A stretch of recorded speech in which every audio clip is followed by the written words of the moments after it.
तो जैसे मैंने कहा कि जेई मेन का कोई सवाल होगा ना, उसमें तो हमेशा अप्रोक्सीमेशन वैलिड होंगे ही होंगे 90% चांसेस बात के कि अप्रोक्सीमेशन वैलिड होंगे।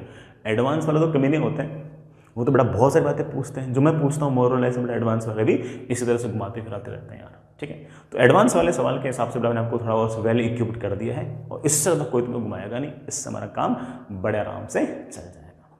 हाँ, मेन में कोई अच्छा सवाल आया, मेन में कोई बढ़िया सवाल आएगा तो बड़ा हो सकता है कि उसमें भी ये अप्रोक्सीमेशन वैलिड ना हो, और हमने पढ़ रखा होगा, हम कर लेंगे, बहुत सारे बच्चे नहीं भी कर पाएंगे।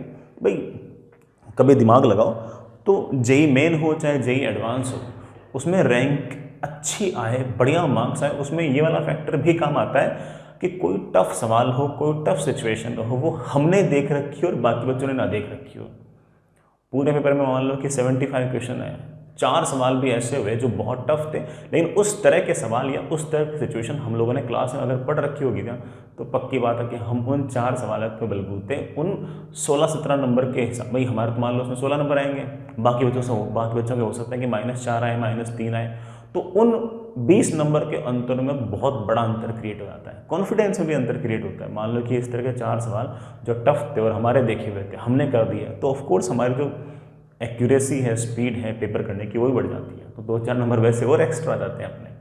तो ये मान के चलें इस बात को आप कि है ना, कोई भी टफ सिचुएशन अगर हम देखते हैं, कोई भी टफ बढ़िया चीज़ देखते हैं, और उस तरह का सवाल अगर हमसे जेई वाले पूछ लेते हैं और हमने अगर वो कर दिया, तो हम बाकी लोगों के मुकाबले काफ़ी अचानक से आगे निकल जाते हैं। भाई नॉर्मल सवाल तो सभी सही करेंगे, कोई फॉर्मूला बेस्ड सवाल तो सारे लोग सही करेंगे, रैंक कैसे आएगी फिर?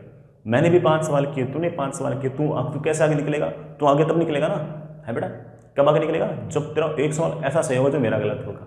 तो इस तरह की सिचुएशन तब काम आ सकती है अपने। ठीक है, आई होप मैंने आपको इसमें बोर नहीं किया होगा, सारी बातें समझ गए होंगे। मैंने हर बात बड़ा बिल्कुल लॉजिकली समझाई है, मैंने ऐसा नहीं कहा कि बड़ा याद कर लो, मेरे को खुद को याद नहीं है, तुम्हें कहाँ से याद करने के लिए बोल दूँ।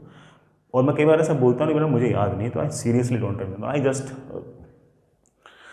I just hang on the logics. मैं तो लॉजिक्स के हिसाब से सारी चीज़ें सोच लेता हूँ, इसलिए मेरे दिमाग में चीज़ें कम भी रहती हैं और मैं अपना काम उससे चला भी लेता हूँ। आप भी काफ़ी हद तक ऐसा बनने की कोशिश कर सकते हो। ठीक है, आई होप बड़ा इस बात को तो आप समझ गए होंगे। चलिए बच्चा, आगे चलते हैं।